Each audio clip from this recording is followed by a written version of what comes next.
The Honorable, the Chief Justice of the Republic of the Philippines, the Senior Associate Justice, and the Associate Justices of the Supreme Court of the Philippines. Hear ye, hear ye, hear ye. All persons having business before the Honorable Supreme Court of the Philippines shall give their attention, for the court is now in session. Please be seated.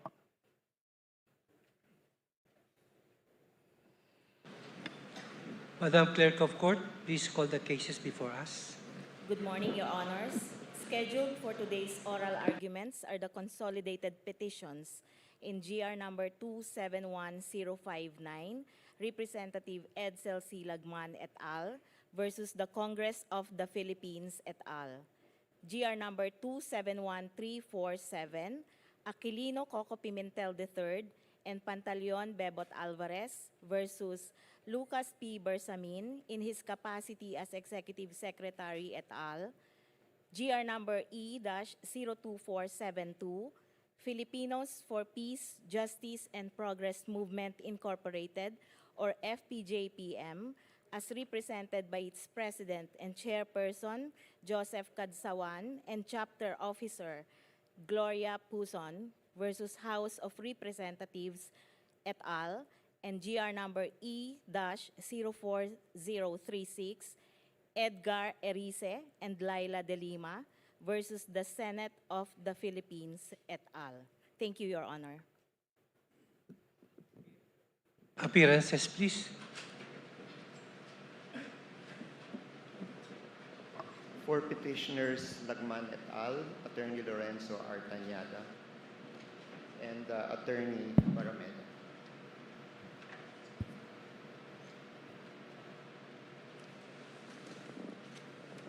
Good morning, Your Honors. I'm Attorney Elmar C. Barreda of the Lagman Law Offices, and I am respectfully entering my appearance as counsel for the petitioners in GR number 271059, Your Honors, please. Thank you, Your Honors.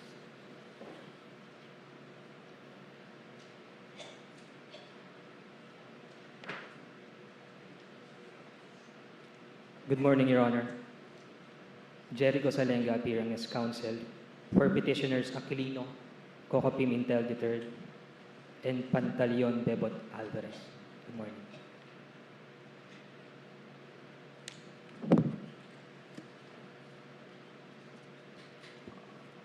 Good morning, Your Honors.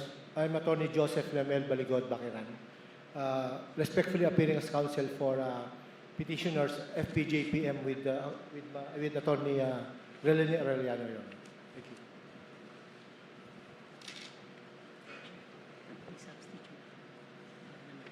Good morning, Your Honors. Attorney Relene Arellano for petitioner FPJPM. We filed the manifestation. We request to file. Chief Justice Alexander Esmundo, Senior Associate Justice Marvic MVF Leon, and Honorable Associate Justices of the Supreme Court, good morning. I'm Attorney Vopetro Angie Peña, counsel for petitioners Edgar Erice and Laila de Lima.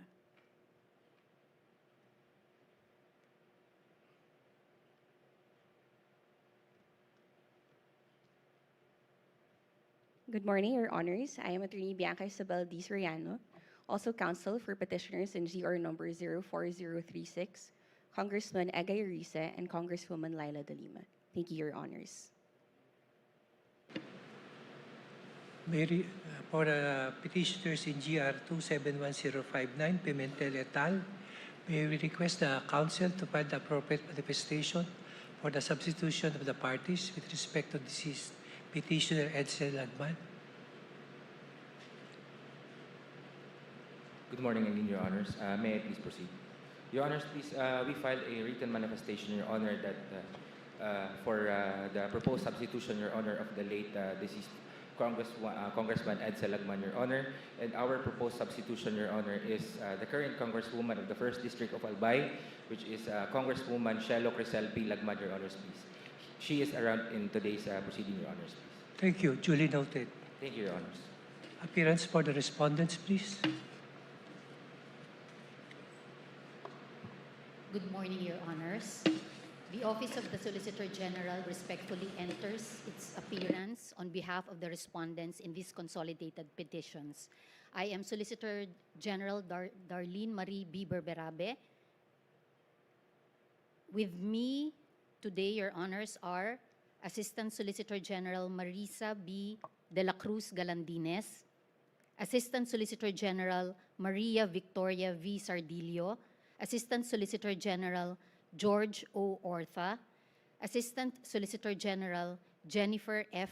Fanjalan Legaspi, Assistant Solicitor General Samantha P. Kamitan, Assistant Solicitor General Orlando P. Polinar, and Assistant Solicitor General Mark L. Perete. Other lawyers of the OSG are in the gallery to provide assistance whenever necessary, Your Honors. Appearing as Amici Curie are Professor Sulita Collas Monsod, Professor Emeritus, University of the Philippines School of Economics, Attorney Florencio B. Abad, Professor of Praxis, Ateneo School of Government, Honorable Franklin M. Dirod, former President of the Senate of the Philippines, and Honorable Benjamin E. Jokno, Member, Monetary Board, Bangko Sentral ng Pilipinas. Thank you very much. As discussed during the preliminary conference conducted last February 4, 2026, and as is stated in the advisory dated February 18, 2026, the parties shall be heard in the following manner. 1. Counsel for petitioners in the consolidated petitions will be heard jointly for 30 minutes. 2. Counsel for the respondents shall be heard immediately after the completion of counsels for petitioners' argument. They shall also have a total of 30 minutes to present their arguments. The time allotted for a counsel to argue shall be exclusive of the time devoted to interpellation by the members of the court. The interpellation of the members of the court will immediately follow after both parties complete the presentation of their arguments. The Counsel of Petitioners may now approach the podium for their presentation.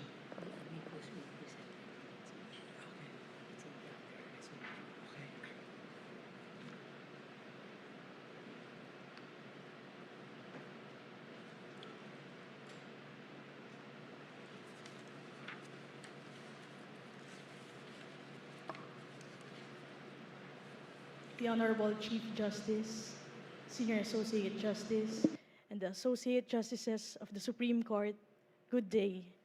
I'm Attorney Vopetro Angie Peña.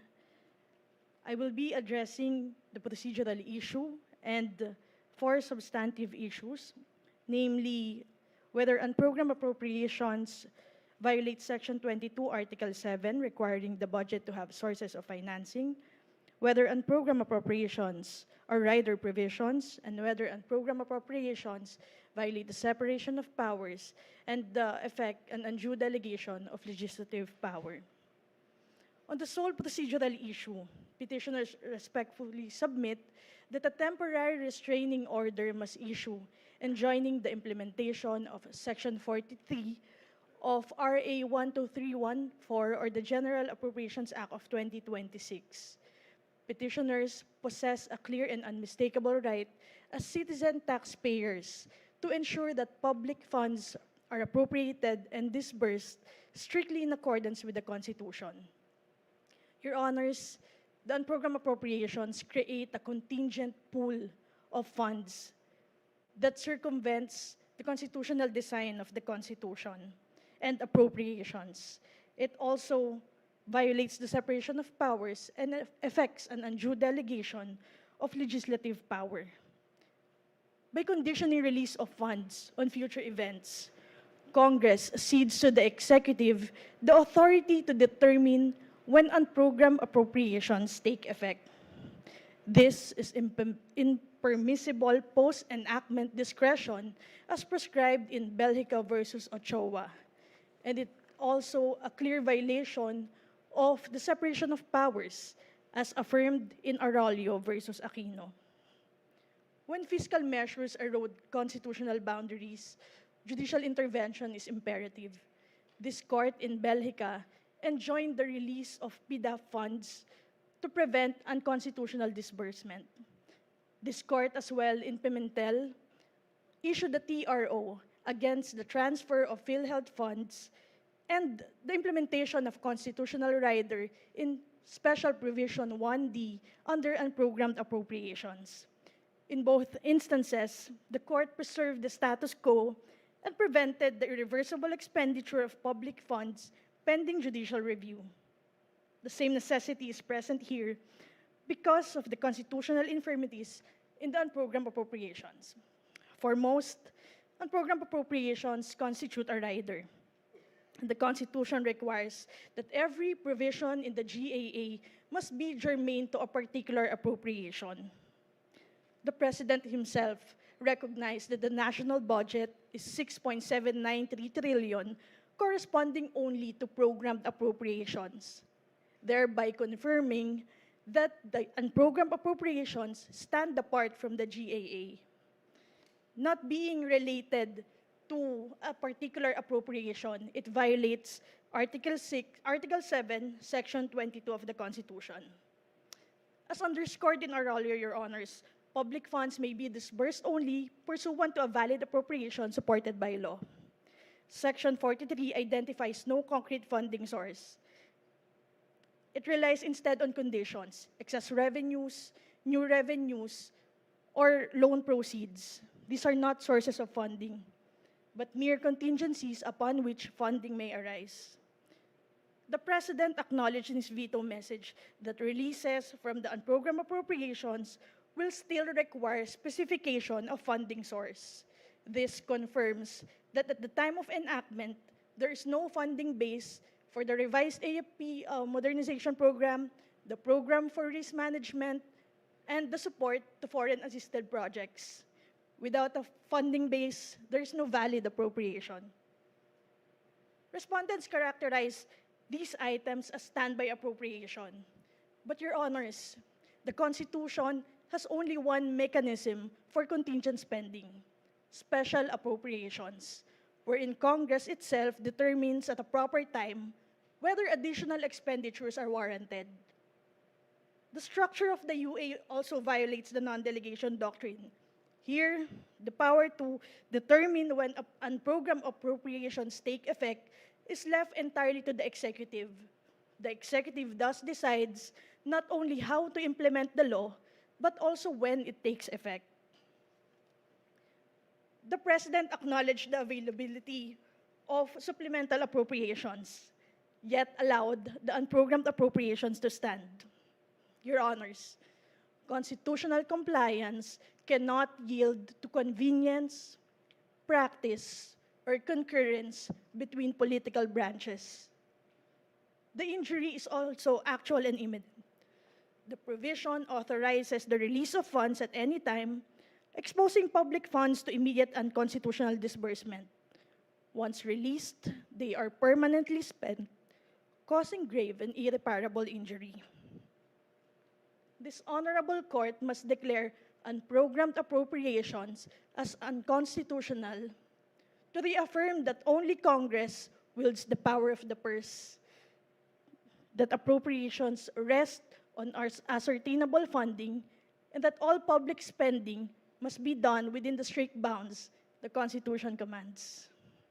Your Honors, if the unprogrammed appropriations are not blank checks, they are checks drawn against insufficient funds, issued not by the people through Congress, but by the executive. These checks must be voided before they are even honored and drawn against the account of the Filipino people. I end my presentation here. I will cede the podium, Your Honors, to my co-counsel. Thank you, Your Honor, for your time and indulgence. May it please the court. Thank you.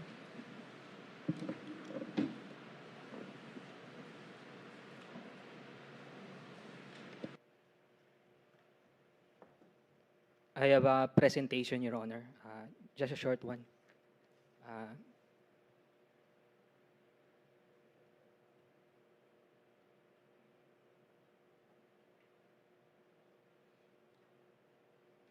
Tatlong kailan, 64 hindi talaga kasya kahit anong pilit mong budget.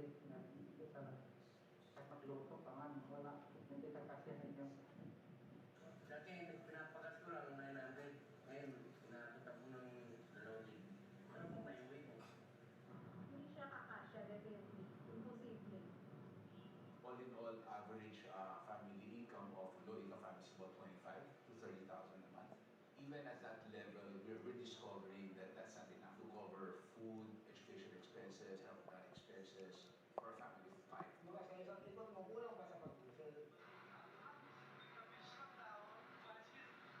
Hindi pa tumatas yung sahod. Wala na, binabudget na lang namin. Kunti na lang. Bibili para makaraos lang. Magtipid na lang. Hindi na tayo makain. May limit ang bawat pamilya. Dapat kongreso, ganun din sana.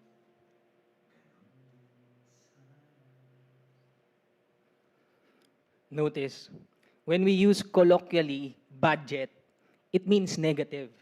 When our supposed representatives use it, it adds. And at whose expense? I asked the court to picture an ordinary Filipino family at their kitchen table. At night, a father places his day's wages on the table, and a mother opens a worn notebook to carefully divide what little they have: rice, tuition, medicine, transportation. Every peso is assigned. Every choice has a consequence. For that family, the budget is a hard limit, not predicted. When money runs out, spending stops. Multiply that limit to the rest of Filipinos, and you have the discipline of a nation. Last time I checked, this nation is a representative democracy. Why then are our representatives doing everything in their power to not represent that discipline? In Republic Act number 11975, the 2024 General Appropriations Act, that discipline was set aside. Instead of a fixed and accountable budget, what was created is a system where spending may expand, shift, and be triggered after the law has already been enacted, without the full safeguards required by the Constitution. At the core of this case are three questions. First, whether program appropriations violate Section 25(4) of Article 6. Second, whether Congress may increase these appropriations beyond what the President proposed. And third, whether Congress may enact new programs, activities, and projects. These questions may appear technical, but they all point to a single principle. The Constitution requires discipline, clarity, accountability in the use of public funds. On the first issue, Section 25(4) of the Constitution requires that any special appropriations bill state the purpose and be supported by funds actually available as certified by the National Treasurer or be matched with a corresponding revenue proposal. These are not mere technicalities.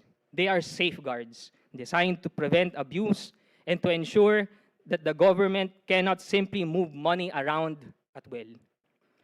However, program appropriations do not comply with these requirements. They become usable only later when certain conditions are met, are not funded at the time the law is passed, and in relation to Section 25(5), do not depend on savings. In the 2024 GAA, these conditions were even expanded to include, among others, the use of government-owned or controlled corporations' fund balances. This means that spending authority can arise after the budget has already been approved. That is not transfer of funds within constitutional limits. It is in substance the creation of a new appropriation after the enactment. When spending authority exists without savings, without definite appropriation at the outset, and without safeguards required by the Constitution, Section 25(4) is not being followed. It is being bypassed. On the second issue, the Constitution is equally clear. Congress may not increase the appropriations recommended by the President. This rule ensures fiscal discipline by requiring that the national budget be anchored on the executive's projections of revenues and expenditures. The President's proposal reflects a coherent fiscal plan based on actual economic realities. Yet in this case, Congress expanded on program appropriations far beyond what was recommended. What was originally limited to 8 purposes was enacted to 51 purposes, transforming a narrow standby mechanism into a broad and flexible source of spending authority. Even if the total figures may appear similar at first glance, the Constitution is not concerned only with arithmetic totals, but with the power those figures represent. By expanding the purposes, the triggers, and the flexibility of these appropriations, Congress effectively increased the government's authority to spend. This is a functional increase, one that achieves indirectly what the Constitution expressly prohibits directly. If this is allowed, the prohibition in Section 25(1) becomes meaningless, as Congress could always bypass it simply by labeling appropriations as conditional rather than actual. On the third issue, the reclassification of programs, activities, and projects between program and unprogrammed appropriations further undermines constitutional safeguards. A programmed appropriation is funded, definite, and ready for implementation, while an unprogrammed appropriation is contingent and uncertain. Allowing movement between these categories changes the natures of the appropriation itself. A project that was certain becomes uncertain, and one that was conditional may later be treated as funded, all without passing a new law. This is not merely an administrative adjustment. It is, in effect, a rewriting of the budget after it has already been approved. Such mechanism defeats the requirement of specificity, weakens accountability by deferring decisions to post-enactment processes, and blurs the separation of powers by shifting fiscal decision-making away from Congress at the time of legislation. Ultimately, what emerges from these mechanisms is a system that the Constitution does not recognize. A shadow budget that is contingent, expandable, and dependent on discretion after enactment. Public funds belong to the people, and their use must be governed by clear constitutional limits, not by shifting conditions or post-enactment authority. If an ordinary Filipino family must live within its limits, then our representatives must live within the Constitution. Thank you, Your Honors. Thank you.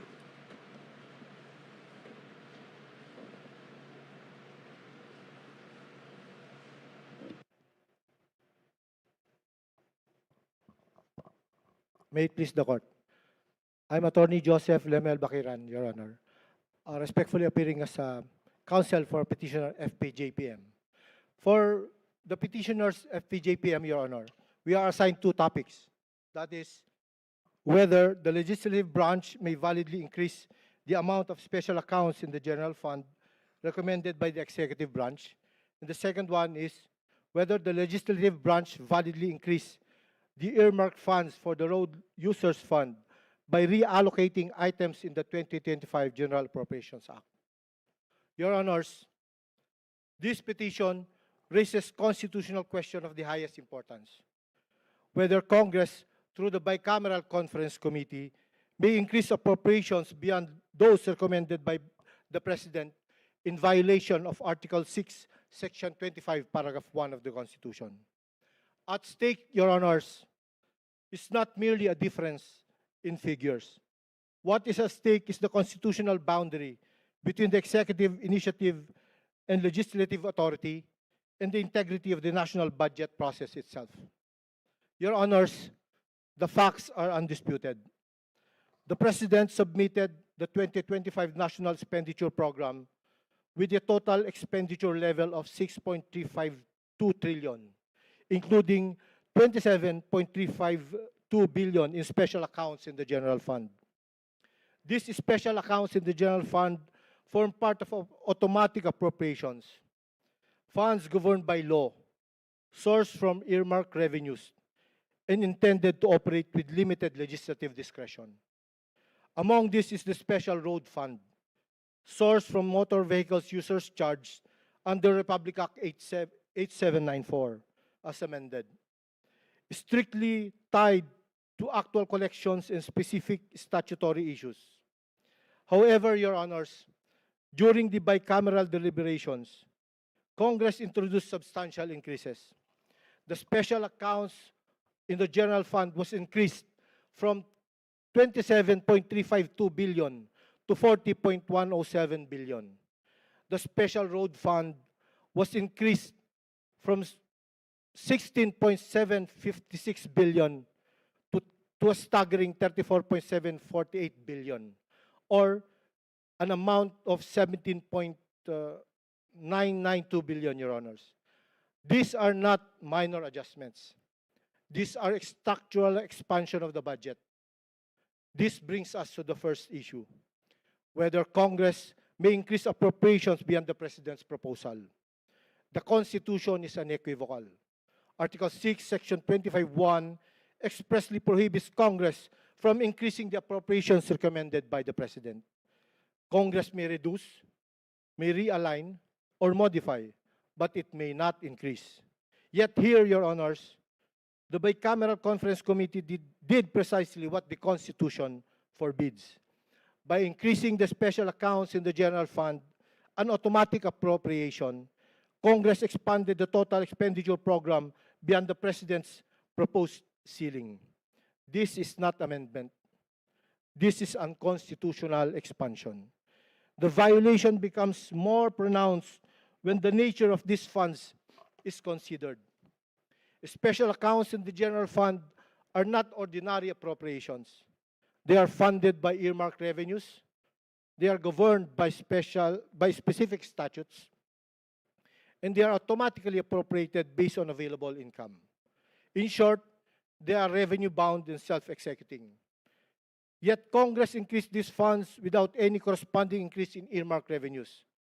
This breaks a fundamental rule that special funds may only be spent to the extent of what is actually collected or authorized by law. This leads to the second issue, whether Congress gravely abused its discretion in increasing the special road fund beyond its lawful limits. The special road fund is clear in both law and structure. It is funded exclusively by the motor vehicles users charge and may only be programmed within actual or projected collections. But here, Your Honors, the additional 17.992 billion did not come from the motor vehicle users' collections.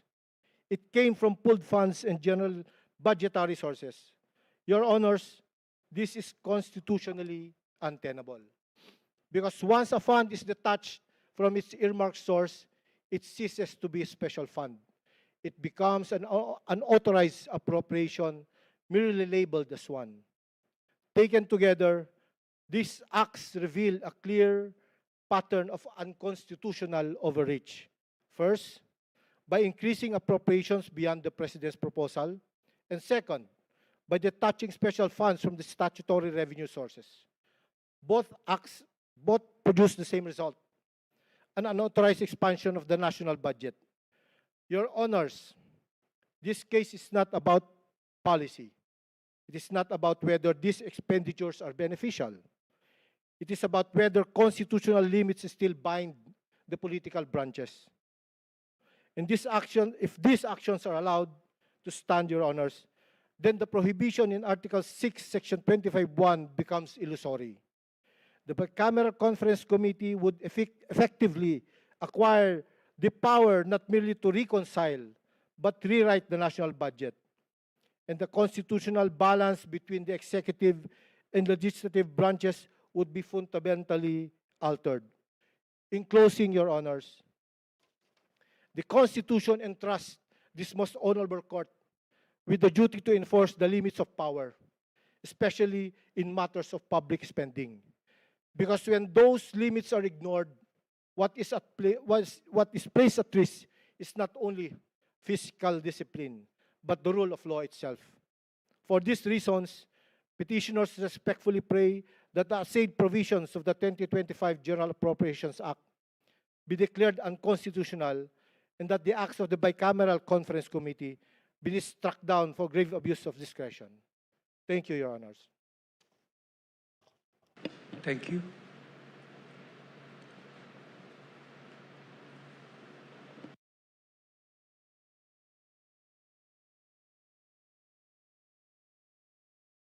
The Honorable Justices of the Supreme Court, good morning, Your Honors. I am Attorney Elmar Barreda, and this representation, Your Honors, please will argue on the following substantive issues, Your Honor, please. Number one, whether the legislative branch may validly increase any appropriation recommended by the executive branch. Number two, whether the legislative branch may validly move programs, activities, or projects, PAPs, from the program appropriations to unprogrammed appropriations and vice versa. Third, whether the Congress may make new PAPs not found in the National Expenditure Program. Your Honors, please let me proceed. It is argued that the legislative branch may validly increase any appropriation recommended by the executive branch, may not validly increase any appropriation recommended by the executive branch. To support these arguments, Your Honor, the law prohibiting the legislative branch from increasing any appropriation recommended by the executive branch is Section 25, subsection 1 of Article 6 of the 1987 Constitution, unequivocally stating that the Congress may not increase the appropriations recommended by the President for the operation of the government as specified in the budget. The form, content, and manner of preparation of the budget shall be prescribed by law. Section 25, subsection 1 of Article 6 of the 1987 Constitution is a limitation imposed upon the Congress not to increase the appropriations recommended by the President for the operation of the government as specified in the budget. The text of the petition in GR number 271059 as formulated by the petitioners Edsel Silagman and Mujib S. Hataman is that this limitation is absolute, where the Congress is without any discretion to increase the President's recommendation in the National Expenditures Program or the NEP.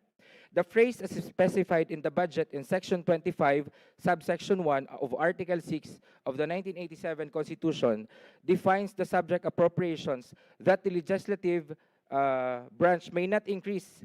In other words, the ban on the increase applies to any kind of appropriation so long as it is specified in the budget. This point is important because the subject constitutional provision made no mention the collective words program appropriations and unprogrammed appropriations. To denote two different kinds of appropriations, one between the two, which is the unprogrammed appropriations, is the subject of the petition in GR number 271059, insofar as the excess amount from the President recommended budget in the NEP. Specifically, in GR number 271059, seeks to vanquish in the 2024 General Appropriations Act, or RA 11975, the amount of 449.5 billion, representing the excess from the amount of 289.1 billion in unprogrammed appropriations the President recommended. Notably, the excess amount of 449.5 billion in the unprogrammed appropriations is not supported by the recommendation of the President, is greater than the amount of 289.1 billion supported by the recommendation of the President. Section 25, subsection 1 of Article 6 of the 1987 Constitution should be read in conjunction with Section 22, Article 7 of the 1987 Constitution, stating that the President shall submit to the Congress within 30 days from the opening of every regular session as the basis of the General Appropriations Bill, a budget of expenditures and sources of financing, including receipts from all existing and proposed revenue measures. Clear in the Constitution, Your Honors, please, that the General Appropriations Bill must be based on the budget of expenditures submitted by the President to the Congress. In other words, the President's National Expenditures Program is the legal foundation of the Congress General Appropriations Bill. Thus, appropriations beyond or outside what the President recommended is without basis as required under Section 22, Article 7 of the 1987 Constitution. Clearly, in GR number 271059, the excess amount of 449.5 billion in the unprogrammed appropriations is without constitutional basis, not being covered by the President's recommendations, capped only at 289.1 billion. Thus, as prayed for by the petitioners Edsel C. Lagman and Mujib S. Hataman in their petition, the challenge excess of 449.5 billion should be nullified in the 2024 General Appropriations Act. Without noting any bad faith on the part of the executive branch in the preparation of the annual budget for 2024, the heads of agencies and departments of the national government and the President enjoy the presumption of regularity in the performance of official duties. Thus, budget documents they formulated should not have been disturbed by the Congress by increasing the unprogrammed appropriations in the 2024 General Appropriations Act, or RA 11975. Moving forward to the next assigned issue, Your Honors, please. It is argued that the legislative branch may not validly move programs, activities, or projects from program appropriations to unprogrammed appropriations, and vice versa. Notably, when this Honorable Supreme Court promulgated on December 3, 2025, its decision in consolidated GR numbers 274778, 275405, and 276233 in their separate concurring or dissenting opinions, three honorable justices opined about this legal issue as follows. First, the Honorable Senior Associate Justice Marvic Leonen stated that the national budget originates from the executive department. Each department or agency can already determine what the potential expenses are for the coming years, including miscellaneous expenses. Thus, it is already anticipated. It is not right to transfer them to unprogrammed appropriations. Second, Your Honors, please. Honorable Associate Justice Alfredo Benjamin S. Caguiwa stated that in sum, I respectfully submit that moving PAPs from the program to unprogrammed appropriations violate the principle of separation of powers based on the following grounds. First, Congress encroached on the budget preparation phase by arrogating unto itself the function of prioritization of programs for the implementation of the executive vis-a-vis the allocation of available funds. Second, the Congress exceeded its power to appropriate when it increased the total appropriations by inserting new PAPs. Third, Honorable Associate Justice Ramon Paul Hernando stated that unprogrammed appropriations in any form are unconstitutional. It is submitted that the opinions mentioned are the most recent and relevant to support the argument that the legislative branch may not validly move programs, activities, or projects from the program appropriations to unprogrammed appropriations and vice versa. There is no cogent reason that this opinion should not be adopted as well as by this Honorable Supreme Court in the resolution of the legal questions involved in the present petition. Going to the last assigned issue, Your Honor, it is argued that the Congress may not make new PAPs not found in the National Expenditure Program. If the Congress may not increase any appropriations recommended by the executive branch, as the same will have no basis pursuant to Section 25, subsection paragraph 1 of Article 6, in conjunction with Section 22, Article 7 of the 1987 Constitution, as earlier argued. Logically, the Congress may also not make new programs, activities, or projects not found in the National Expenditure Programs, because the same will also no legal basis under the same constitutional provision. Likewise, as opined by the Honorable Associate Justice Alfredo Benjamin S. Caguiwa, Congress exceeded its power to appropriate when it increased the total appropriations by inserting new PAPs.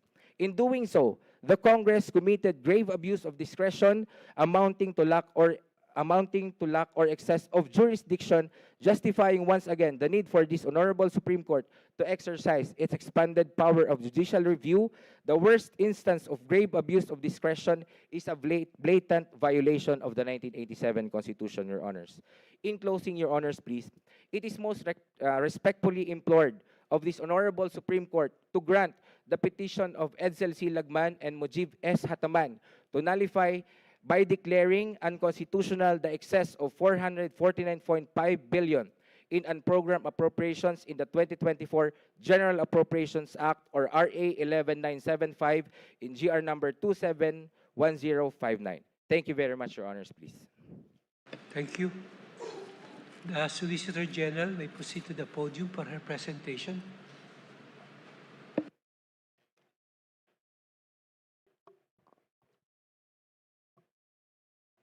Please proceed, sorry. Sino siya? May it please the Honorable Court, once again, Your Honors, good day. I am Bianca Isabel D. Soriano, appearing for Petitioners Erice and Laguna. On issue number 2E, whether the legislative branch may validly create new programs, activities, or projects or PAPs not found in the National Expenditure Program or the NEP, Petitioners for GR number 04036 is of the affirmative position, but within its defined constitutional limits. Your Honors, this case is not about expanding nor diminishing the Congress's power of the purse. It is about preserving that power within its constitutional design. As early as the 1994 case of Phil Consa versus Enriquez, this Honorable Court held that while the President may propose the budget, the final say on appropriations in the matter is lodged in Congress. Thus, the legislative branch is not confined in the NEP. It may amend, adjust, and even introduce new PAPs. But to clarify, Your Honors, that authority is not unbounded. First, under Section 25.1, Article 6 of the Constitution, Congress may not increase the total appropriations beyond the amount proposed by the President. The President's proposal thus operates as a fiscal ceiling, ensuring discipline in public spending. Second, jurisprudence teaches that appropriations must be specific, definite, and for a particular public purpose. Safeguards that ensure accountability in the use of public funds. These are not mere formalities, they are constitutional safeguards that define the limits of legislative power. In sum, Your Honors, for petitioners in GR number 04036, the legislative branch may create new PAPs not found in the NEP, as long as it respects the constitutional ceiling and adheres to the safeguards to discipline the use of public funds. Anything less would diminish Congress's role. Anything more would distort the Constitution. Thank you, Your Honors, and may it please the Honorable Court. Thank you. The Solicitor General, please proceed with your presentation.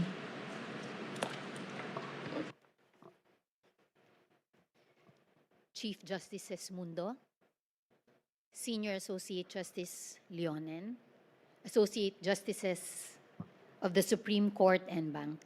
I am Solicitor General Darlene Marie B. Berberabe, and with me are the Assistant Solicitors General and Solicitors. Ano ang akma at makatarungang budget?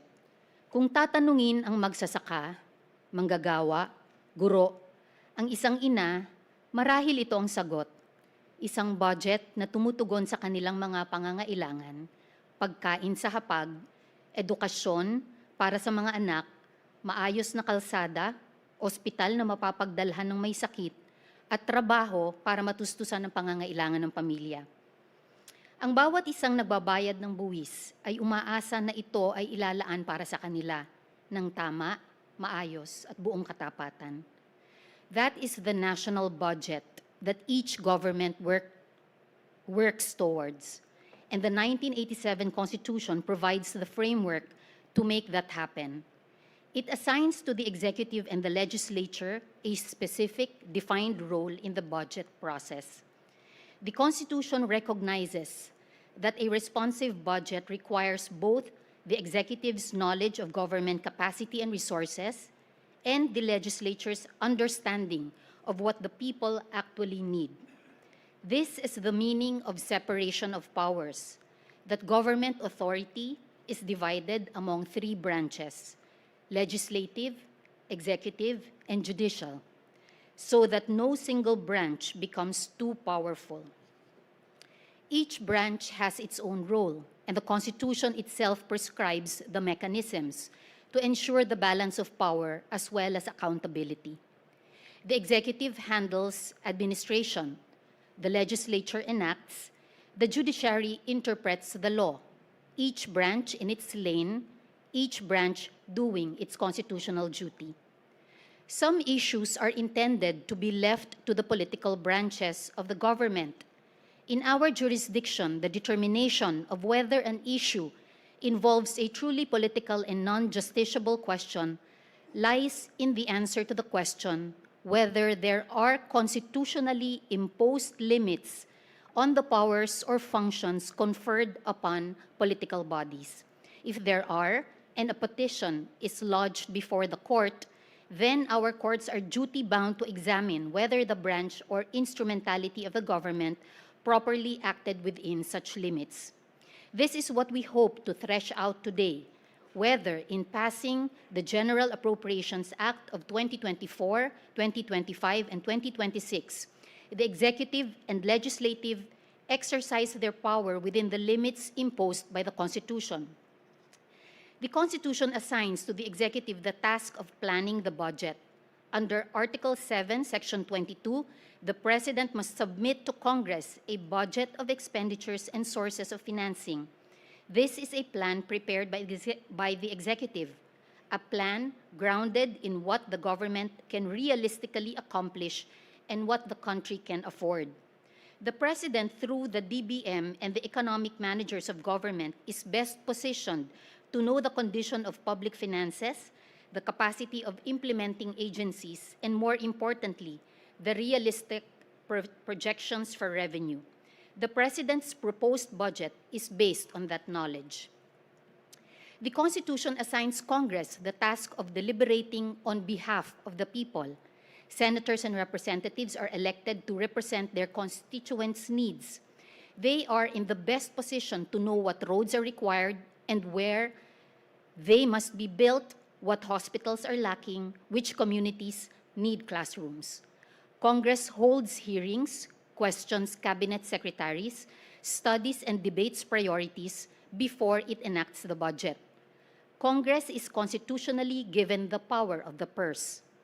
The Constitution assigns this honorable court the task of determining, when properly petitioned, whether Congress and the executive have exercised the power that the Constitution has assigned to each. In exercising this power, the court does not pass upon the wisdom, necessity, or policy choices made by the legislature in enacting the GAA. These are matters within the exclusive domain of Congress. Rather, the court's review is narrowly confined to questions of constitutionality, of whether the constitutional limits have been breached. It may examine whether the GAA complies with constitutional requirements, such as single correspondence rule, the prohibition against riders, the requirement that appropriations be for public purpose. It may also strike down provisions that unduly delegate legislative power or infringe upon the powers of other branches. It is only upon a clear showing of violation of constitutional rules or of grave abuse of discretion by its co-equal branches that the court's power of review is triggered. This is important to preserve institutional independence and mutual respect. In Arroyo versus De Venecia, this court, with its wisdom and disciplined regard for constitutional boundaries, said that in passing upon the validity of legislative acts, the court acts with caution and restraint, for there is always the danger that in the exercise of judicial power, it may be taken as engaging in the usurpation of the power of legislation. The legislative process, including the passage of the GAA, carries the presumption of constitutionality. The enrolled and authenticated bill, signed by the presiding officers of both houses, is evidence of its due enactment. According to Arroyo, in the absence of evidence to the contrary, the court will respect the certification of the presiding officers of both houses that the bill has been duly passed. Kagalang-galang na mga mahistrado, pahintulutan po ninyong mailahad ko ang kaibuturan ng usapin ngayon. Ano ba itong unprogrammed appropriations? Ito ba ay lumalabag sa konstitusyon? May nilabag ba sa konstitusyon ang dalawang sangay ng gobyerno nang ipinasa ang GAA ng 2024, 2025, 2026? Ipinagbabawal ba ng saligang batas ang paghahanda ng listahan ng mga programa na ang pagkukunan ng pondo ay kakaiba sa pondong pagkukunan ng mga programang may prioridad? In their simple form, these are the questions raised against the constitutionality of unprogrammed appropriations. Before addressing the constitutional questions directly, allow me to explain what unprogrammed appropriations actually are. Petitioners' characterizations of them as blank checks and shadow budgets are politically agitating, however, they are incorrect. Let me use an analogy. Kapag nagpaplano ang isang pamilya ng kanilang budget, sila ay nagkikwenta kung magkano ang pondo ng pamilya, magkano ang kinikita ni nanay, ni tatay, at lahat ng pagkukunan ng pera ng buong mag-anak. Pagkatapos, maglilista, ano-ano ba ang pagkakagastahan? Bahay, pagkain, pamasahe. Pagkatapos nito ay ililista rin magkano ang bawat isang pagkakagastusan. So may dalawang kategorya sa budget ng pamilya. Una, ang mga pangunahing pangangailangan ay dapat mapaglaanan ng pera. Ang pagkain, upa sa bahay, tuition fee, kuryente, pamasahe. Pipiliin ng magulang kung alin ang kinakailangan para mairaos ang disenteng pamumuhay araw-araw. Subalit, maganda rin sana na may mailaan para sa pagpapagawa ng bubong, makabili ng laptop, makapasyal sa park, makabili ng motorsiklo. Ito ang pangalawang kategorya. Ito ay mga kailangan din para mas umangat ang kalidad ng buhay. Magandang maisama na rin sa plano dahil pwede naman magtinda ng lutong bahay pandagdag kita o kaya naman may bonus na matatanggap sa trabaho si nanay o magkaumento sa sahod si tatay. Kahalintulad nito ang programmed at unprogrammed appropriations. Ang programmed ay ang prioridad na pagkakagastusan. May kabangga itong pagkukunan ng pera na mas tiyak at nakaplano ng darating. Samantalang, ang unprogrammed ay yung mahalaga ring mapaglaanan ng pera dahil sa ikabubuti rin naman ito ng pamilya, pero ang pagkukunan ng pera ay hindi pa tiyak, pero may basihan. In every Filipino household and in every budget, there are needs that must be met no matter what. There are also aspirational needs, which, while important to improve the quality of life, can only be met if and when money becomes available. The government, like every Filipino family, plans for both. Your Honors, unprogrammed appropriations are the government's aspirational priorities, programs which are also needed and ready for implementation, but whose funding depends on specific fiscal events that may or may not occur. Their funding sources, as determined by Congress, consist of first, non-tax revenue collections that exceed government targets. Second, new revenue collections from new tax or non-tax sources. Or third, proceeds from approved loans for foreign-assisted projects. The purposes for which unprogrammed appropriations are passed are not secret. They are legislated and publicly available. If none of the triggering events happens, not a single centavo may be released. Before any peso can move, a fiscal condition must be met. The Bureau of Treasury must certify it. The DBM must issue an allotment, and the implementing agency must submit a special budget request. Only then may DBM issue a special allotment release order. These are specific steps that the executive branch takes in order to comply with the clear targets set by the legislature. The unprogrammed appropriations are neither a blank check nor unconditional. They are among the most conditioned and controlled spending authorizations in the entire government system. Unprogrammed appropriations give the government fiscal flexibility. They ensure that a windfall does not go undeployed while public needs go unmet, without requiring anew a full deliberative cycle of a special appropriations bill which duplicates effort and takes time to pass. Since the 1987 Constitution, across administrations, from President Cory Aquino in 1989 to Presidents Ramos, Estrada, Arroyo, Aquino, Duterte, and now President Marcos, unprogrammed appropriations have been a standard and relied upon feature of the national budget year after year. This long history manifests consistent, contemporaneous constitutional construction by the court's co-equal branches, which should not be taken lightly.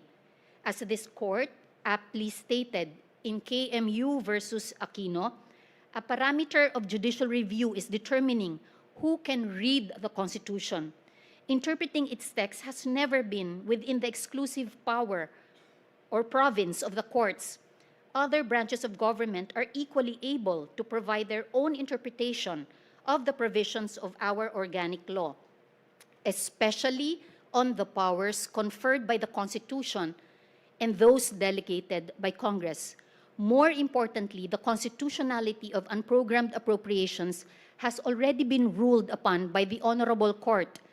In Araulio versus Aquino in 2014, the court recognized unprogrammed funds as a legitimate source of government financing, subject to their specific trigger conditions, and applied those conditions in assessing the legality of disbursements under the Disbursement Acceleration Program. And in Belgica versus Executive Secretary in 2019, the court ruled explicitly and categorically the appropriation for the unprogrammed fund is constitutional. It has a clearly discernible singular appropriation purpose. It complies with the rule on singular correspondence.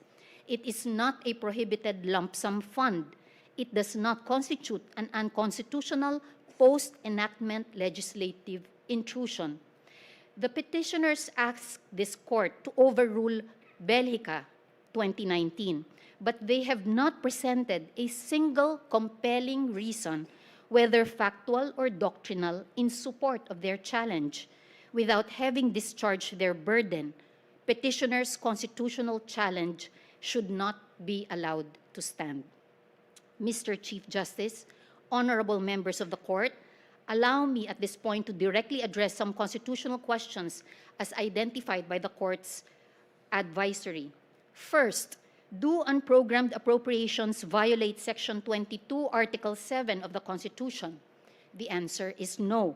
Article 7, Section 22 requires the President to submit a budget of expenditures and sources of financing, including receipts from existing and proposed revenue measures. The President did precisely that. The ERISE petition argues that the sources must be actually existing at the time of the submission of the proposed budget by the President and when the GAA is enacted. But Section 22 does not require this. What it requires is for the budget to be based on existing and proposed revenue measures, meaning the revenue sources must be identifiable and real, not speculative. A budget based on revenue programs is fully consistent with Section 22's mandate. Second, do unprogrammed appropriations violate Section 25 for Article 6? The answer is no. By its express terms, Section 25, Number 4, Article 6 of the 1987 Constitution merely applies to special appropriations bill, not to general appropriations bills.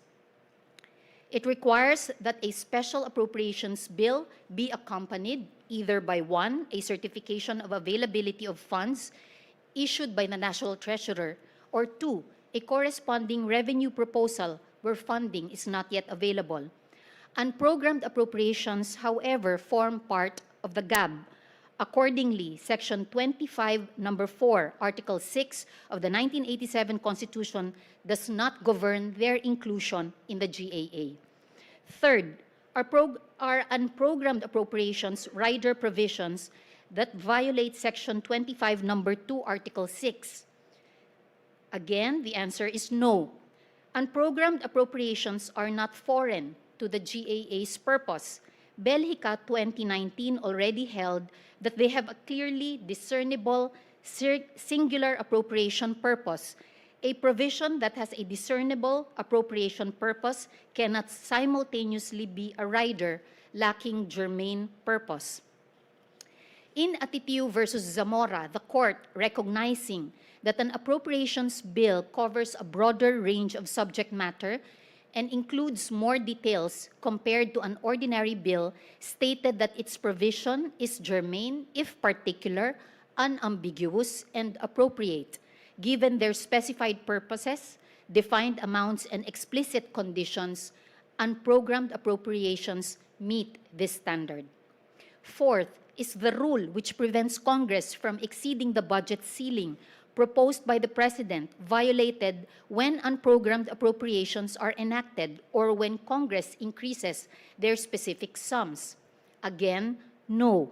As Commissioner Davide explained in the Constitutional Commission deliberations, the purpose of the prohibition imposed by Section 25, Number 1, Article 6 is fiscal discipline. It prevents Congress from authorizing programmed expenditures that would exceed projected revenues and produce a budget deficit. Unprogrammed appropriations cannot produce that effect because the sources of funds are different from the sources of funds of the programmed appropriations. Fifth, do unprogrammed appropriations violate the constitutionally guaranteed separation of powers? Again, the answer is no. The legislature is given the power of the purse, and in exercising it, the Constitution and jurisprudence require that there is a line item appropriation that corresponds to a single purpose. Did Congress do this? Yes. In the GAA, Congress has identified each specific purpose for which unprogrammed funds may be used, fixed the maximum amount per purpose, specified the 3 exclusive trigger conditions for release, and required administrative certifications and approvals before any peso moves. Did the executive usurp the legislative function of deciding the purpose of some appropriation? The answer is no. What the executive does is not legislative policy making, but administrative implementation. It verifies that a trigger has occurred before releasing funds to a pre-approved purpose in a pre-approved amount. The separation of powers is not violated. The decisions on purpose and amount are made by Congress, and the administrative execution is performed by the executive. The lines that demarcate the constitutional functions are unmistakably clear.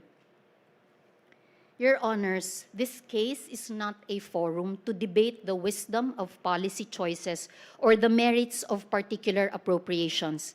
These are matters entrusted to the political branches and to other mechanisms of accountability, which are also constitutionally provided. The question is whether the existence of unprogrammed appropriations per se violates the Constitution.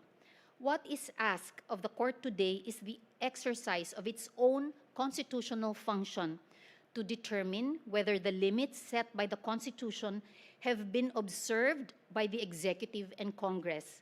The inquiry is thus a narrow but fundamental one, whether there has been a breach of constitutional restrictions. This case does not call for an inquiry nor a judgment upon the processes by which Congress determines the contents of appropriations or by which the executive identifies what should be included in the people's budget. We elect our representatives upon whom the people have lodged through the Constitution the power of the purse. We elect the President in whom the people, through the Constitution, entrusts the administration of the budget. Are there governance challenges? Are there better uses of funds? Could certain appropriations be lesser and others more? Does the existence of unprogrammed appropriations make the budget vulnerable to abuse? These questions are not for this honorable court to answer nor to solve. The Constitution entrusts power to the political branches with the expectation of responsibility, not infallibility. Where the mechanism is not prohibited, the answer to potential abuse is not its elimination, but the continued vigilance of the people, whose judgment, expressed through public opinion and ultimately the ballot, remains the highest check in a constitutional democracy. Aside from the power of the ballot, the power of legislative oversight, the power of the Commission on Audit, the power of the Ombudsman, the freedom of speech behind civil society scrutiny are crucial tools under our Constitution to hold the political branches accountable for how they exercise the budget power. The Honorable Court, with its wisdom and authority, can discern the lines drawn by the Constitution with precision, hold each branch to it, and do so with judicious restraint. Your Honors, the Constitution assigned the President the power and duty to propose a budget grounded in fiscal reality. The President did that and followed what was constitutionally required. The Constitution assigned Congress the power and duty to deliberate on that budget on behalf of the people. Congress followed what was constitutionally required. Respect for the separation of powers demands the utmost wisdom of this honorable court. The invalidation of an entire legislative mechanism should not be done unless the petitioners have shown a clear and irreconcilable conflict with the Constitution. It is our position that they have not. Tungkulin ng kapitapitagan at kataas-taasang hukuman ito na bantayan ang mga linyang itinakda ng konstitusyon. Sa ganang amin, sa paghahandang tugunan ang mga pangangailangan ng sambayanan gamit ang unprogrammed appropriations, isinaalang-alang ng ehekutibo at lehislatura ang mga linyang ito, sapagkat ang pagmamay-ari ng kaban ng bayan ay nasa sambayanan. Maraming salamat at magandang umaga po. Thank you, Solicitor General. May we call Professor Sulita Collias Monsod as amicus to make her presentation.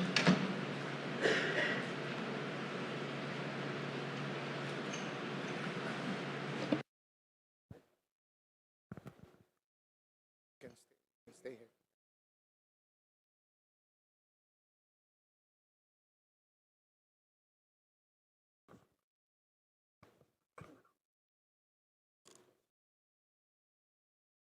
If Your Honors please, I have a PowerPoint presentation, but while they're putting it up, I'd like to say that I'm so very glad I'm not a lawyer, because you have lawyers on both sides and you'd think both are right.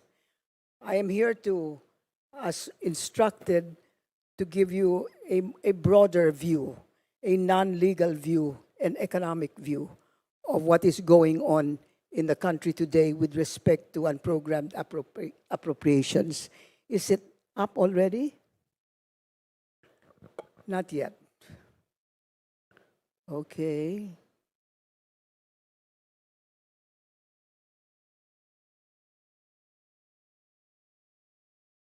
Okay. Sandali lang, ito pa.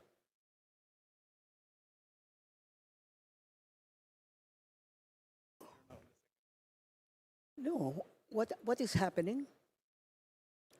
Yes, but I'm, I'm, yes, yes. The presentation is called ABCD, about the budget, corruption, and development. At the heart of this matter, as far as I am concerned, Your Honors, is the abuse of legislative and executive power for private gain, in other words, corruption, occurring during the budgetary process. Such abuse amounts to a large opportunity costs that cannot but impinge on our ability to obtain the development objectives of the country as expressed in the Philippine Development Plan 2328. What power is being abused? Well, it's the power of the purse. This abuse has been perpetrated in the form of the pork barrel. For the executive, it is the power to choose which programs, projects, activities are to be funded first. It is also the power to release or withhold funds. One of the major dimensions of public budgeting has been planning for economic development through economic growth. A development plan provides a vision, but the budget provides the operational framework. And it goes without saying, but I'll say it anyway, that if the budget fails, the plan fails. And the country pays for it. Then we have the Philippine Development Plan 23-2028, and there are objectives, etc., with results matrices all over the place, about 500 indicators, but there are 11 major indicators. And 3 of those are directly connected with the budget. This is the annual rates of growth of GDP, the national government deficit to GDP, and the outstanding NG debt to GDP. As we all know, the National Expenditure Program is based on a set of macroeconomic assumptions on GDP growth rate, inflation, interest rates, exchange rates, etc., which are in turn based on projections, forecasts of the Development Budget Coordinating Committee, the economic managers. And the NEP is anchored on the Philippine Development Plan. Well, what happened? Well, on November 13, 2013, this honorable court dealt a mortal blow to the pork barrel. We thought it was dead. Policymakers then were faced with 2 choices. They could, 1, institutionalize necessary reforms to public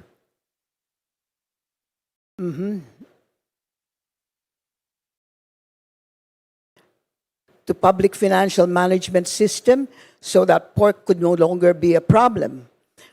In other words, they would pass a proposed Public Financial Accountability Act, ensure projects were owned by the people through bottoms-up budgeting. Or they could devise a new form of pork. That was the low road. They took the low road. Okay. From that November 13 decision, let me update the court. From 2014 to 2016, the President Pinoy Aquino obeyed the Supreme Court. In fact, he abolished the PDAF even before the Supreme Court made its decision.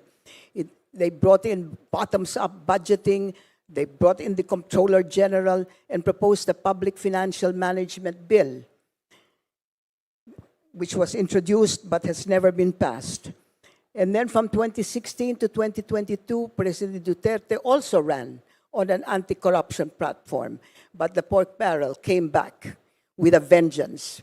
Because 2017, Speaker Pantaleon Alvarez said there was no pork barrel because everything was itemized. So if everything is itemized, it does not become a pork barrel.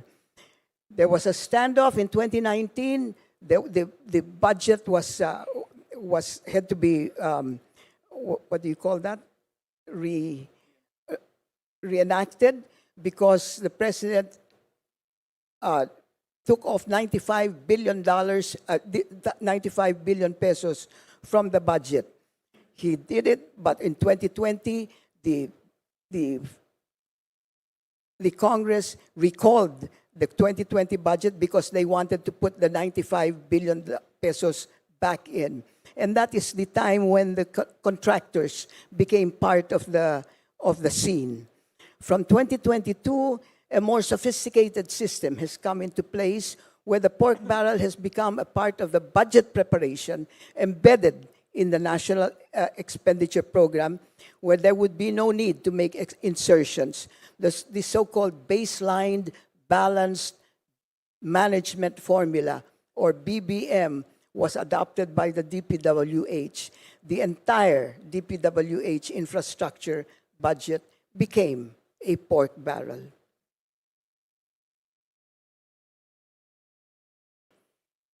The pork barrel system versus the new pork barrel system versus the PDAF. Well, the new pork barrel system obviously is obscenely larger in scale. The PDAF was about 24 billion pesos. And now, since 2023 anyway, the pork barrel is the entire infrastructure project of the budget of the DPWH, divided into allocables and non-allocables. Choice of the projects are made mostly while NEP is being prepared.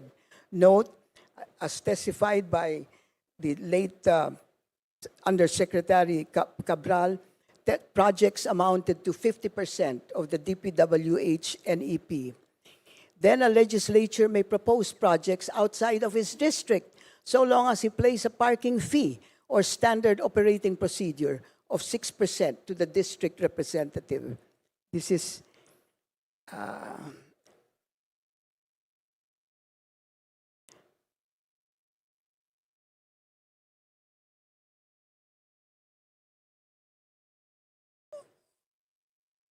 and finally, here comes the unprogrammed appropriations. The unprogrammed appropriations was chosen as the place to hide the lump sum appropriations.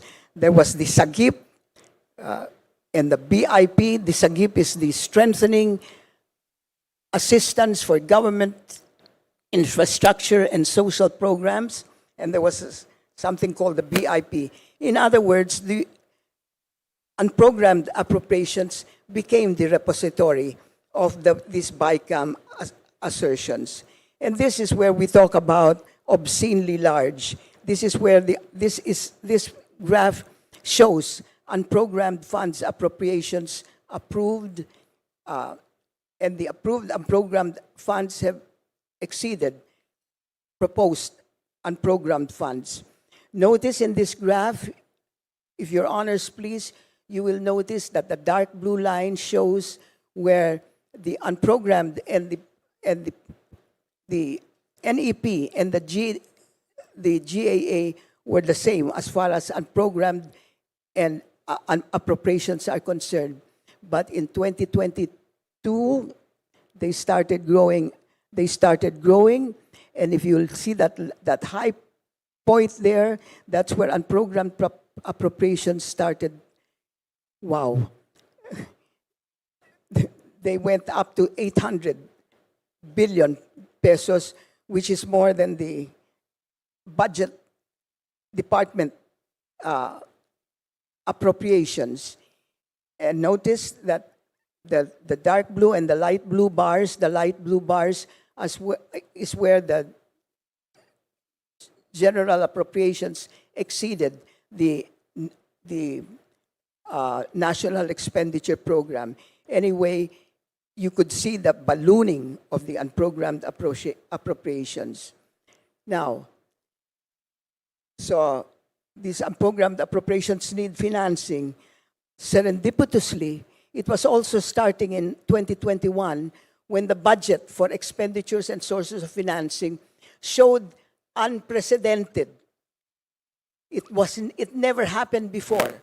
But the budget of expenditures and sources of financing showed these excesses of actual revenues over projected revenues. It had never happened before, but it started happening in 2021, 22, 23, and 24, if you will look at those graphs. So, and of course, serendipitously, happened in the 2024 unprogrammed appropriations, there was an additional provision that said that apart from excess and new revenues, loans for foreign assisted projects, the fund balances of the government-owned or controlled corporations from any remainder resulting from the review and reduction of the reserve funds. Anyway, this provision was put in 24, and it was taken out for the 24-25 budget because I think the Supreme Court did something. Whatever you did something good. Okay. All right. So, what are the direct consequences? We're talking about to the economy and to the fiscal picture. The direct consequences of the unprogrammed appropriations, first, they dilute congressional control over public spending in the following ways. And this comes from the study made by the Congressional Programming and Budgeting Policy Research Department, the think tank of Congress. So it says it weakens budget transparency through legislative scrutiny.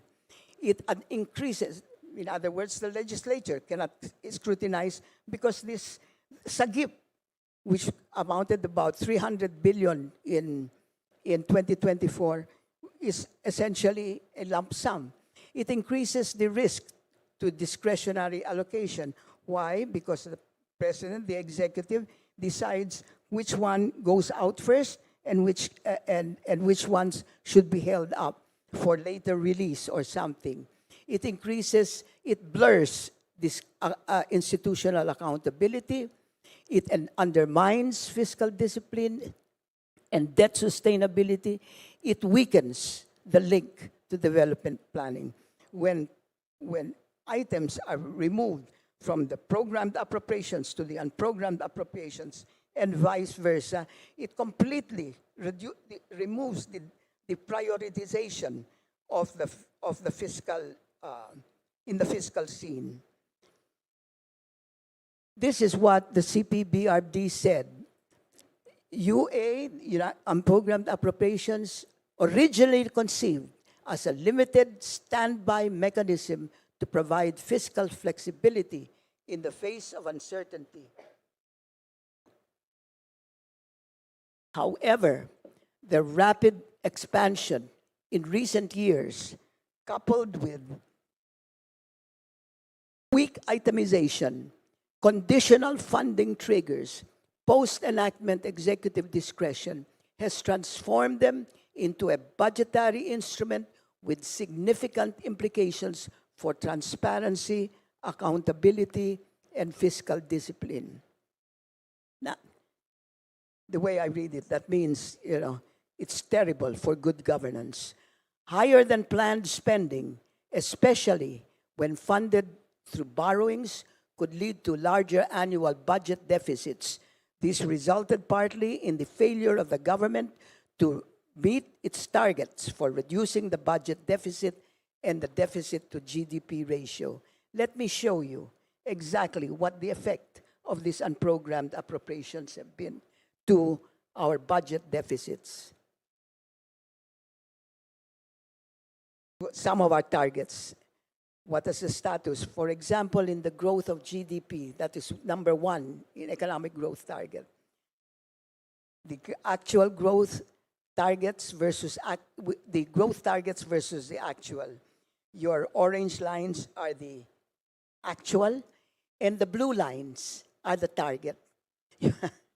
That first graph shows that the growth targets have not been met. In fact, they're going down instead of going up for the years 23, 24, and 25. And then the NG deficit to GDP ratio. The NG, notice that the actual deficits are much larger than what was programmed, what was put down by the DBCC. In spite of the fact that DBCC started retargeting those broken lines are the retargeted targets. Notice that still the budget deficits have grown so much between 2023 and 2025. That has to do with the pork barrel, well, the unprogrammed appropriations is only one way of having a pork barrel. There's the pork barrel that is in the NEP, and then, of course, the BICAM and the unprogrammed appropriations. And finally, the outstanding NG debt stock to GDP ratio. Again, the targets were always to reduce that GDP debt stock to GDP, debt stock to GDP ratio. Notice that the orange line is going up. The blue lines are the target, and the broken lines are the retargeted. So, in other words, this is what has happened to some of our targets in the PDP, and these are directly attributable to the pork barrel. Now, what about the status of our income, health, learning development targets? It's too early to tell, but our children and the poor cannot continue to bear the waste and the opportunity costs. As it is, Your Honors, we are an underperformer. 2 weeks ago, that was what we were called. We were underperformer among the ASEAN 5. Here are some major areas in which the Philippines is at the bottom. We have the lowest life expectancy at birth among our ASEAN counterparts, the ASEAN 5. We have the highest infant mortality. We have the highest learning poverty rate. We have the lowest tertiary school enrollment rate. We have the lowest human development index. We have the lowest human capital index. We have the highest poverty count ratio. And it is no coincidence that we are also at the bottom for corruption, perception index, the rule of law index, and the ease of doing business index. Well, the bottom line here, the pork barrel is bad news, whether in the form of unprogrammed appropriations or in the form of the DPWH infrastructure budget. It is in the projects are either overpriced and of poor quality, so there is a waste of fiscal funds. And there are large opportunity costs because prioritization is perverted. The prioritization is perverted. The selection of investments are not based on maximizing social welfare. They are based on maximizing private personal gains. Let us all be aware of that. So the development targets may not be met. In the meantime, the Filipino people are robbed, not only at present, but in the future, because these huge, larger budget deficits and the larger debt stock to GDP ratio is going to further constrain the fiscal space later and will constrain the ability of the government to give the people what they need. In other words, Your Honors, strictly from economic point of view, from a rational point of view, the decision is whether to cut down the unprogrammed appropriations or not. And the decision should be always based on, is it worth it? Are the costs greater than the benefits? I feel, given what I have just said, that the costs entailed by the unprogrammed appropriations are so much larger than the benefits, which are contingency, etc., which can be addressed by other things in the budget system. Thank you, Your Honors. Thank you, Professor Monsod. May we call Senate President Franklin Drilon to make his presentation.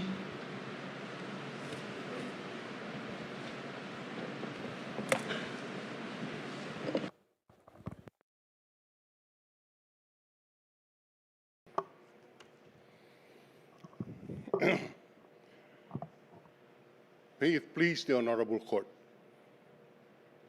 I thank the esteemed justices for inviting me to serve as amicus curiae in these landmark petitions involving questions of first impression. Your Honors, while the Constitution provides exhaustive safeguards to ensure that no power remains unchecked, history demonstrates that human ingenuity can elude even the most carefully constructed limitations. And this is what brings us here today. To my mind, and I respectfully submit, this honorable court must settle two main issues. First, whether including unprogrammed appropriations in the budget is constitutional. Second, in determining whether there was grave abuse of discretion, to what extent may this court define the limits of congressional and executive powers under the framework of judicial review? Unprogrammed appropriations, Your Honor, have been a consistent feature of the national budget, with the DBM, or the Department of Budget and Management's data tracing it back to 1989, and statutory authority predating that record as far back as 1971, with Republic Act 6361 making explicit reference to unprogrammed appropriations. Pursuant to Article 6, Section 25, Paragraph 1 of the Constitution, which states that, quote, the form, content, and manner of budget deliberation or budget preparation shall be prescribed by law, end of quote. Congress has consistently integrated unprogrammed appropriations as a component of the General Appropriations Act. It is fair to conclude that until the present controversies surrounding unprogrammed appropriations, successive administrations and Congresses alike have assumed its constitutionality. Save for the Belgica and Araulio cases, the unprogrammed appropriation has remained largely unexamined. Complete clarity, however, after all, is a privilege afforded only by hindsight. Questions on its legitimacy only arose after a marked increase in the unprogrammed appropriation from the National Expenditure Program, or the NEP, to the General Appropriations Act, contrary to the historical parity between the two, with modest to no deviations at all. I submit respectfully, Your Honors, that the unprogrammed appropriation functions as a special appropriation contained in the General Appropriations Law. Consistent with Article 6, Section 25, Paragraph 4 of the Constitution, it specifies the purposes for the appropriation and is released only upon certification of the Treasurer that funds are actually available or will be raised by a corresponding revenue proposal. It serves as a standby authority contingent on revenue windfalls not accounted for on the base in the budget of expenditures and sources of financing, or BESF. In its standard formulation, assuming the conditions are strictly and fully observed, unprogrammed appropriation does not increase the President's recommended budget ceiling. I repeat that, Your Honor, for emphasis. In its standard formulation, assuming the conditions are strictly and fully observed, the unprogrammed appropriations does not exceed the President's recommended spending ceiling.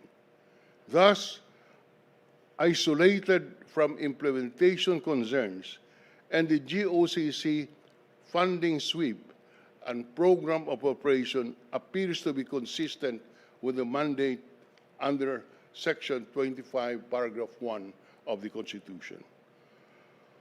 I also submit, Your Honors, that classifying funds as either programmed or unprogrammed is an exercise of the power of the purse. Whether an item is accorded immediate or contingent funding is a deliberate policy decision rooted in the wisdom of Congress to balance immediate operational mandates against contingent fiscal realities. Recent unprogrammed appropriations, however, include funding for regular agency operations, personnel benefits, and other recurring expenses. Foreseen operational costs better included in the programmed rather than unprogrammed appropriations. When the legislative wisdom falters, I concede that the temptation to declare the entire concept of unprogrammed funds as unconstitutional is very strong. We concede that, Your Honor. I humbly submit, however, that the decision to no longer include unprogrammed funds as a component of the annual budget or to strictly define its nature is a matter vested in the Constitution in our political bodies, Congress and the executive branch. And I quote, "The form, content, and manner of preparation of a budget shall be prescribed by law." When the unprogrammed appropriations has been a consistent feature of the General Appropriations Act, the special provision on their release have undergone several iterations throughout the years.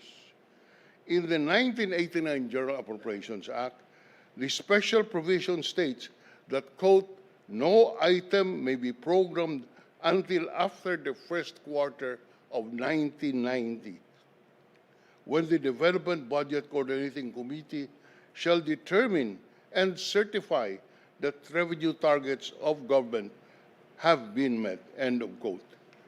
In the 1991 General Appropriations Act, the release of funds were conditioned on excess revenue collections over the BESF, citing Article 7, Section 22 of the Constitution.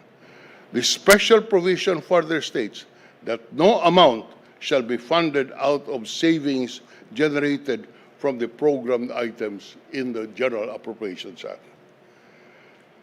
The current iteration, Your Honors, of the special provisions of the unprogrammed appropriations first appeared only in 2015, no longer tying the release to the general excess over BESF targets, but upon A, excess collections from any identified non-tax source. And I underscore the word any, meaning, even if the general revenue program is not met, if any item of the revenue program is exceeded, then that gave the authority to fund an unprogrammed appropriation. To me, that is a very wrong and malicious interpretation of this provision of law. As early as Araulio versus Aquino, the executive has maintained that excess collections should be measured per individual BESF revenue source, a view made explicit in the 2015 GAA and thereafter. Despite being a respondent in that case, I respectfully invite this honorable court to revisit its pronouncement on unprogrammed funds. To release unprogrammed funds, the unprogrammed funds simply because there was an excess as to one source of revenue would be an unsound fiscal management measure because it would disregard the basic budget plan and foster fiscal deficits in contravention of the government's surplus budget policy.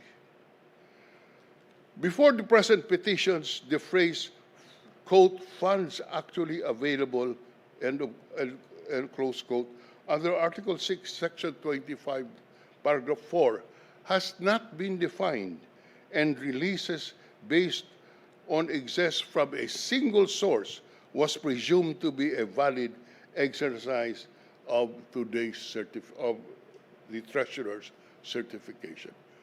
We emphasize this and invite this honorable court to give special attention to this practice and provision in the General Appropriations Act.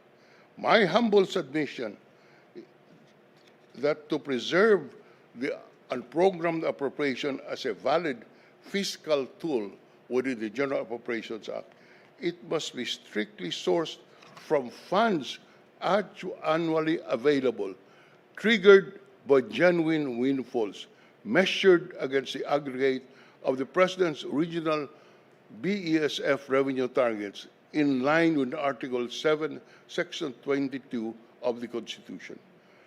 Ideally, the program budget should be completely covered by funding before any excess is declared. If one source exceeds the target, while the total national budget is below the BESF aggregate, then strictly speaking, no funds are truly available for release. To rule otherwise will result in the absurd situation where the unprogrammed contingencies are funded ahead of the programmed mandates. Using the aggregate standard also cuts the temptation to fill the unprogrammed appropriations with pork barrel projects, knowing that funds will not be easily released. I maintain, Your Honors, that unprogrammed appropriations are not inherently unconstitutional. However, when the low threshold of excess revenue funds the inflated list in the unprogrammed appropriation, including those moved from the program budget, the funding appears to be no longer contingent, but almost certain.